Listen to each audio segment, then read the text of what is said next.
तो दोस्तों आज हम एक्सप्लेन करने वाले हैं हाल ही में आई हुई कार्तिक आर्यन के एक शानदार सा मूवी, जिस मूवी का नाम है मैं तेरा तू मेरी मैं मेरा तू तेरी। तो चलिए अब हम बिना देरी के इस मूवी का एक्सप्लेनेशन शुरू करते हैं। तो मूवी के शुरुआत में हम एक शादी का सीन को देखते हैं, जहां एक लेडी पिंकी इस शादी की सारी तैयारी करवा रही थी। तब हमें पता चलता है कि पिंकी एक वेडिंग प्लानर कंपनी चलाती है और यहाँ हम यह हमेशा ग्रैंड वेडिंग ही कराते हैं। जिससे थोड़ी देर बाद हम वहाँ पर दूल्हे के साथ रिहान आता है, पिंकी का बेटा, और यह दोनों मिलकर यह कंपनी चलाते थे। साथ ही पिंकी की वेडिंग प्लानर कंपनी दुनिया के टॉप 10 पर वेडिंग प्लानर की कंपनीज में आती है, इसीलिए इन्हें पैसे की भी दिक्कत नहीं है। फिर जब यह दुल्हन की विदाई हो रही थी तो वह पिंकी कहती है कि ये लोग विदाई में कितना ड्रामा करते हैं, मुझे तो ऐसी लड़कियां पसंद ही नहीं है। फिर रिंकी रिहान से कहती है कि तुझे हमेशा से यूज में अपना घर चाहिए था ना, इसीलिए मैं अब वहीं पर अपना घर ले रही हूँ। यह सुनकर रिहान खुश हो जाता है। असल में वैसे ही रिहान और पिंकी यूएस में रहते हैं, लेकिन अभी यह रेंट वाले घर में रह रहे थे। तो रिहान के कहने पर वह पिंकी ने घर लेने का फैसला लिया है। फिर रिहान पिंकी से बताता है कि मैं क्रोसेरिया ब्रेकनेस जा रहा हूँ, आपसे यूएस में ही मिलता हूँ। यह कहकर वो निकल जाता है। फिर जब रिहान एयरपोर्ट पर आता है तो वहाँ से हम लड़की को रूमी में देखते हैं, जो कि एक बुक स्टोर पर बुक उतारने की कोशिश कर रही होती है, इसीलिए वो मदद के लिए रिहान को बुलाती है। तब रिहान उसे बुक का उतार कर देता है, पर वह बुक के बारे में पूछती है कि यह किसने लिखी है, जिस पर रूमी कहती है कि यह तो मेरी फ्रेंड ने लिखी है, बस एक अच्छी दोस्त होने के नाते यह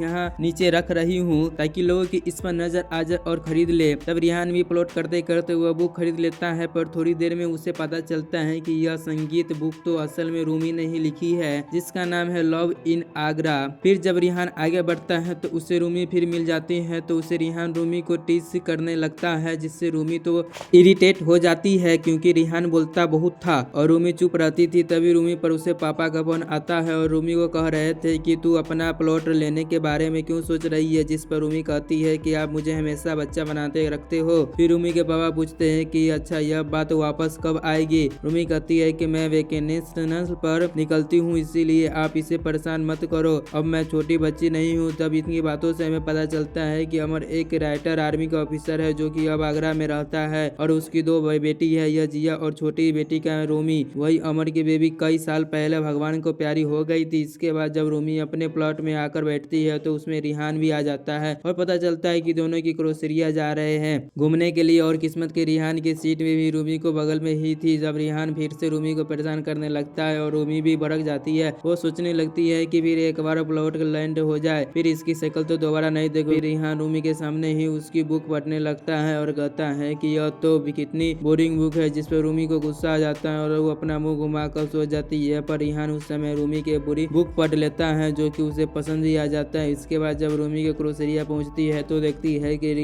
रिहान टैक्सी से उसी के और ट्रिप के ओर जा रहा है जहां रूमी जाने वाली है। यह देखकर वो उसी किस्मत को कौन से लगती है, यार मैं यह कहाँ फंस गई। अब रूमी भी समझ जाती है कि इस बंदे से जल्द छुटकारा पाना होगा, वरना यह मुझे परेशान करके मानेगा। फिर थोड़ी देर के बाद रूमी को पता चलता है कि रूमी और रिहान का रूम एक ही है और इन्हें अब शेयर करना है। यह सुनकर तो रूमी को होश उड़ जाता है और वह रूम बदलने का ट्राई करती है, पर इसका कोई फायदा नहीं होता। अब यह सब जानकर तो रिहान को मजे आ रहा था, क्योंकि वह तो रूमी को परेशान करने में एंजॉय कर रहा था। फिर जब दोनों के साथ होते हैं तो इन दोनों को फिर से लड़ाई शुरू हो जाती है, जिसमें रूमी परेशान हो चुकी थी और उसे बस कैसे भी करके रिहान का छुटकारा पाना था। इसके बाद रूमी रात को डिनर करने के आती है तो वो खाने के लिए ऑर्डर करती है। तब उसे खाना पसंद नहीं आता है। इस तरह से रूमी को कई सारे ऑर्डर करती है, लेकिन उसे खाने में मजा नहीं आता है और उसे समझ नहीं आ रहा था कि आखिर क्या करे क्या। उसी रिहान बैठकर अपना खाना एंजॉय कर रहा होता है। तभी रूमी पूछती है तुम्हारे पास कुछ इंडिया खाना है क्या, जैसे ढोकला वगैरह। तो रिहान या रूमी को फिर से मजाक उड़ाते हैं, जिसमें से रूमी भड़क उठती है, भूखे पेट के सोने के से चली जाती है। फिर थोड़ी देर बाद रिहान रूमी के पास एड पर आता है और उसे कहता है कि यहाँ क्यों सो रही हो, चले रूम में सो जाओ। फिर रूमी खुलेआम आसमान की तरह में रहता है तो रिहान भी उससे यही बात करने के लगता है कि फिर वो रूमी को टिपला देता है और बताता है कि मैंने यहाँ की शेफ को पटाखा तुम्हारे लिए बनवाया है, जो खाकर रूमी को बहुत खुशी होती है। उसे रिहान की बात काफी ज्यादा पसंद आती है। फिर अगले दिन रिहान रूमी को देखता है, जो कि एक जगह रो रही थी, और वो पूछता है कि और बताओ क्या हुआ है। रूमी बताती है कि जो मेरी बुक थी ना, उसे कई सारे लोगों ने निगेटिव रिव्यू दिए हैं और कुछ लोगों ने तो मुझे ट्रोल भी किया है। तब रिहान रूमी को हंसने से के लिए उसी के बुक का मजाक उड़ा देता है, जिसमें से रूमी उठकर जाने लगती है। तब रिहान कहता है कि बताओ ऐसा क्या क्या करूँ जिसमें से तुम खुश हो जाओ। तो रूमी कहती है कि तुम मेरे बुक को पढ़ लो, मैं खुश हो जाऊंगा। लेकिन रिहान कहता है कि इतनी बोरिंग बुक मैं कैसे पढ़ूंगा। यह सुनकर तो रूमी गुस्से में जाने लगती है और कहती है कि मेरे पीछे मत आना। फिर जब रूमी को पार्टी में आकर एंजॉय कर रही होती है तभी रिहान उसके पास आता है और कहता है कि तू मुझे अच्छी लगती है। फिर वह बताता है कि मैं तेरी बुक को मैंने प्लाइनर में ही पढ़ ली थी और मुझे काफी अच्छी लगी थी। रूमी पूछती है उसके मजाक क्यों बना रहे थे। तो रिहान कहता है कि तुम्हें चिढ़ाने में मजा आता है और यहाँ बातों बातों में दोनों किस करने लगते हैं। फिर यह सैयद टीए पर आकर आज इंटीमेट भी हो जाते हैं। फिर अगले दिन सुबह में रिहान रूमी के पास आ जाता है तो कहता है कि अपना कनेक्शन बढ़ गया है। इसी पर रूमी कहती है कि पता नहीं पर मुझे आज के सामने जमाने का वाला प्यार पसंद नहीं है, मुझे तो 90 जवाज वाला प्यार ही पसंद है। जब रूमी मुश्किल से लड़का की लड़की की शादी करते थे तो वहाँ कहानी मजेदार होती थी। आजकल तो ऐसा कुछ नहीं होता है। इस पर रिहान ज्यादा ध्यान नहीं देता है और यह अपनी फीलिंग्स के साइड में रखकर सोचता है कि जब तक हम साथ है वैसे ऐसे ही चलते देते हैं, क्योंकि अभी वो अपनी फीलिंग्स को लेकर शेयर नहीं किया था। फिर उस दिन से यह दोनों अपनी कनेक्शन के साथ में एंजॉय करने लगते हैं, जहाँ पर दोनों एक साथ से काफी मजा आ रहा था। फिर एक दिन रिहान अपने बारे में कुछ बताता है। वो कहता है कि हम पहले दिल्ली में रहा करते थे, जब मैं छोटा था तभी मेरे पापा हमें छोड़कर चले गए हैं। तब मेरी माँ ने ही मेरी जिम्मेदारी संभाली और मुझे मेरे नाना नानी का ख्याल भी रखी मेरी माँ ही रखती थी। मैं जब स्कूल में पढ़ता था तो मुझे क्रिकेट खेलने के बहुत ही शौक था,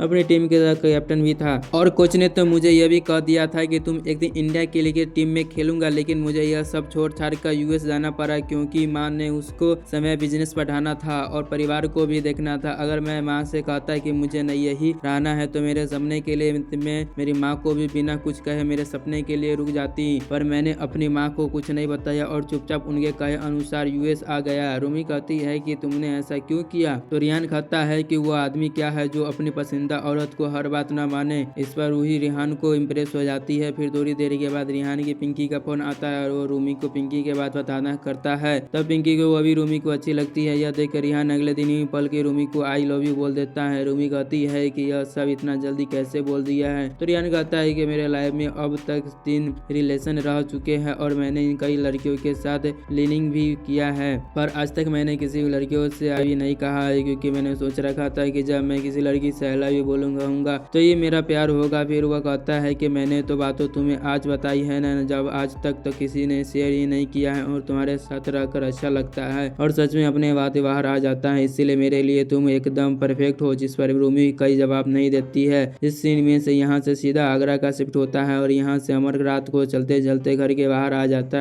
है, जिसमें से कार के उसका एक्सीडेंट हो जाता है। फिर जब अमर हॉस्पिटल आते हैं तो वह जिसे रूमी को सारी बात बताती है। साथ ही वह कहते हैं कि मेरे साथ सब मेरा बॉयफ्रेंड सुखी है और वह कनाडा में रहता है और मैं भी उसके साथ शादी करने के लिए कनाडा शिफ्ट हो जाऊंगा, इसलिए मुझे अब पापा के टेंशन में हो रही है क्योंकि उनका क्या होगा। तब यह सारी बातों फोन से सुन लेती है। रूमी तुरंत वापस आने का फैसला करता है क्योंकि वो अपने पापा से बहुत ही ज्यादा प्यार करती थी। तब रिहान कहता है कि मैं भी तुम्हारे साथ चलूंगा, इसी बहाने पापा से भी रिश्ते की बात हो जाएगी। लेकिन रूमी कहती है कि यह सब इतनी जल्दी क्यों हो रहा है, अभी तो हमारे मिलने सिर्फ 10 दिन हुए हैं। रिहान कहता है कि मेरे पापा मम्मी के 10 साल से डेट करने के बाद शादी की थी, वह 3 साल के बाद ही वो हमें छोड़कर भाग गए। अब पता नहीं वो कहाँ हुई, इसलिए मैंने तुम्हारे शादी के लिए तैयार हूँ। लेकिन रूमी कहती है कि ऐसा वो नहीं हो सकता है क्योंकि जिया भी मेरी बात हुई है और वो किसी सुखी से शादी करने कनाडा जाने वाली है और अब पापा भी किसी की जिम्मेदारी मुझ पर आएगी क्योंकि उसने अब तक पापा का बहुत ही ख्याल रखा है। उसी के कारण मैं अब तक अपनी मर्जी से जो चाहे वो करती आई हूँ, पर यहाँ मेरी बारी है। अब मैं जिया के उसकी जिंदगी जीने दूंगी और मैं अपने पापा को ख्याल रखूंगा। यह सुनकर रिहान उदास हो जाता है और रूमी को आगे कहती है कि हमारी शादी नहीं हो सकता है क्योंकि अगर हम दोनों के बेटे की शादी हो गई तो पापा कौन से संभालेगा, और मैंने तुमने शादी की तो तुम यूएस शिफ्ट होने वाले के लिए कहोगे और पापा अकेले रह पड़ जाएंगे क्योंकि वो कभी अपना घर छोड़कर यूएस नहीं आएंगे। यह उनकी पहले से ही आदत है, उन्हें अपना घर ही प्यारा है। यह सुनकर रूमी चली जाती है और रिहान उदास होकर यूएस आता है। फिर हम देखते हैं कि रिहान अब किसी काम में मन नहीं लगता है और हंसता खेलता लड़का एकदम से उदास हो जाता है, जिससे उसकी माँ को ये बहुत बुरा लग रहा था। वही रूमी में रिहान को अक्सर याद करते थे, जिसके कुछ दिनों के बाद जिया की शादी हो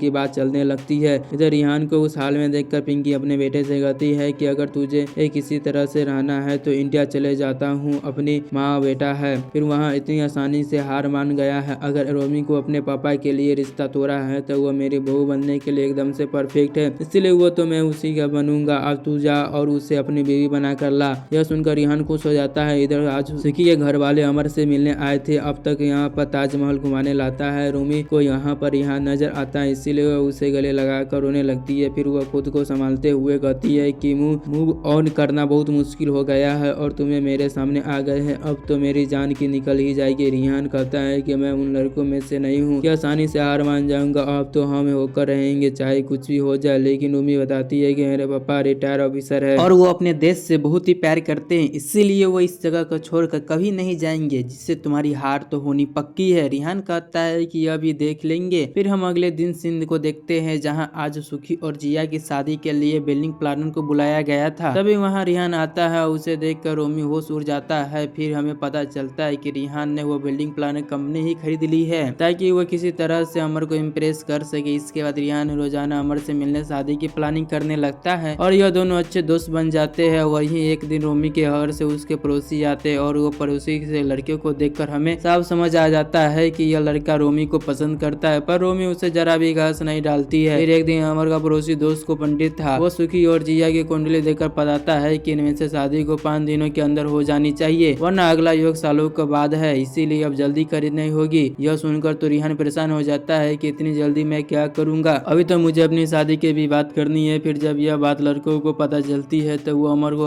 आकर ताने मारने लगते हैं। तभी मुझे तो लगता है कि यह सब आपका प्लान है शादी का खर्चा बचाने के लिए, क्योंकि 5 दिनों के अंदर शादी होगी तो आपका काफी पैसा बच जाएगा। यही सुखी के मम्मी पापा शुरू से ही लड़कों वालों होने के तेवर दिखा रहे थे, जिस पर रिहान खड़ा हो जाता है और अपनी बातों से लड़कों के वालों को मुंह बंद कर देता है। फिर लड़का की शादी के में तो जितने कम आएंगे उतना ही मजा आएगा, जो चिंता मत कीजिए। शादी की तैयारी जोरों शोरों से होगी, जिसके बाद जिया और सुखी की शादी में रस्में शुरू हो जाती है और रिहान से ही नहीं में तैयारी होनी ऐसी कर देती थी, जिससे सब हैरान हो जाते हैं। इसके बाद संगीत का सब लोग एंजॉय करते हैं। तभी रिहान और रोमी को साथ देखकर अमर को थोड़ा सा शक होने लगता है। फिर वो वहाँ के पिंकी के अपने बेटे से मिलने आ गई थी और वो रूमी से मिलकर बहुत खुश हो जाती है, क्योंकि पिंकी ने तो रूमी को अपने बहू मान लिया था। फिर रात रिहान और अमर दोनों शराब पी रहे होते हैं। तब बातों बातों में अमर रिहान को कहता है कि तुझे मेरी छोटी बेटी कैसी लगती है। रिहान कहता है कि वह सर वो तो मुझे बहुत ही अच्छी लगती है। इस पर अमर कहता है क्या तुम उससे शादी करेगा। यह सुनने रिहान को कहता है कि हाँ करेंगे। अरे सर मैं तो यहाँ यही बात करने आया था, पर सामने खुद ही बात शुरू कर दी है। फिर यहाँ नशे में क्रोसरिया की सारी बात अमर को बता देता है कि हम कैसे मिले और कैसे प्यार हुआ वगैरह वगैरह। यह सुनकर अमर रूमी के पास आता है और कहता है कि मुझे सच पता चल गया है। इस पर रूमी को रेहान पर गुस्सा हो जाती है कि तूने पापा को हमारे प्यार के बारे में क्यों बताया। तब रिहान अमर से कहता है कि रूमी मुझसे प्यार करती है,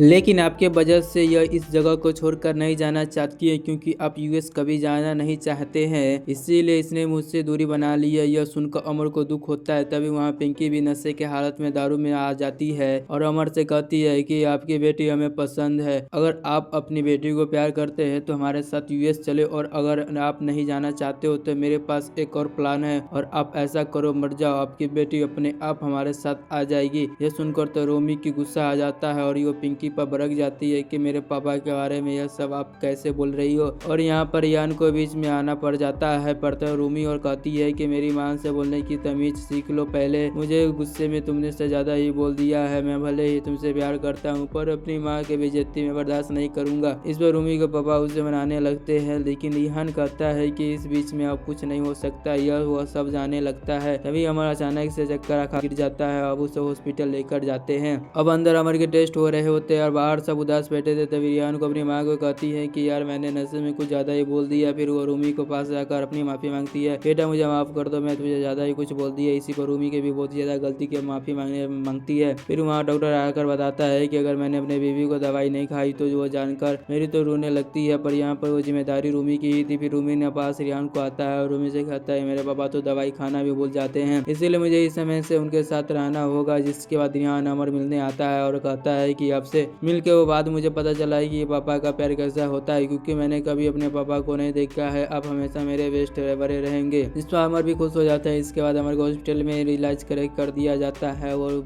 सुखी और जिया की शादी का दिन आता है। फिर शादी के बाद जिया और का विदाई हो जाती है। रिहान से मिलने के कभी रूमी आती है और वो कहते हैं कि रिहान चाहे कुछ भी हो जाए मेरे पापा मेरी जिम्मेदारी और मैं उनसे भाग नहीं सकती हूँ, इसलिए हम कभी भी ये नहीं हो पाएंगे, क्योंकि तुम्हें यूएस में रहना है और मुझे मेरे पापा के साथ इंडिया में रहना है। यह कहकर वो आज का अपना रिश्ता तोड़ कर चली जाती है और रिहान बस देखता ही रह जाता है। फिर उसी दिन रिहान अपनी माँ के साथ यूएस आ जाता है। इन दोनों के लोग अपना अपना नया घर भी ले लिया था, जिसे पिंकी पिंकी को लगता है कि रिहान खुश हो जाता है और रिहान को मूड सही नहीं था। इधर अमर भी रूमी को देखकर कहता है कि मैं तेरे साथ यूएस चलने को तैयार हूँ, पर रूमी कहता है आप अपनी बहन को लड़कियों को शादी में छोड़ छाड़ कर तू जिनके लिए नहीं जा गए थे यूएस में कैसे रह पाओगे, जिस पर अमर भी कुछ नहीं कह पाता है। इसी के पिंकी रिहान को हालत देखकर आज भी कहती है कि अगर रूमी यहाँ नहीं आ सकती है तो क्यों नहीं उसके घर जाकर सेटल हो जा, जिस पर रिहान कहता है कि जैसे रूमी के लिए पापा जरूरी है वैसे ही मेरे लिए मेरी आप जरूरी हो। तो पिंकी कहती है ठीक है मैं भी तेरे साथ इंडिया चलती हूँ, जहाँ तू रहेगा मैं भी वहाँ रह लूँगा। यह सुनकर रिहान को यह आइडिया अच्छा लगता है।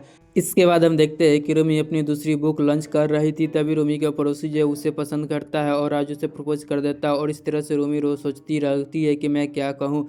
तभी वहाँ रिहान आ जाता है और रूमी को कहता है कि तुम्हें यूएस आने की ज़रूरत नहीं है क्योंकि मैं और मेरी माँ दोनों तुम्हारे पापा के साथ रहने के लिए तैयार हो गया है और हम सब तुम्हें पूरी प्लानिंग कर ली है। यह कहकर रिहान रूमी को प्रपोज करता है तो रूमी भी कह देती है, जिससे अमर और पिंकी भी खुश हो जाता है। यानी सब रूमी को रिहान यहीं पर रहेंगे और यहीं पर यह मूवी खत्म हो जाती है। दोस्तों आपको ये मूवी कैसा लगा आप हमें कमेंट में जरूर बता दीजिएगा। जय हिंद जय भारत।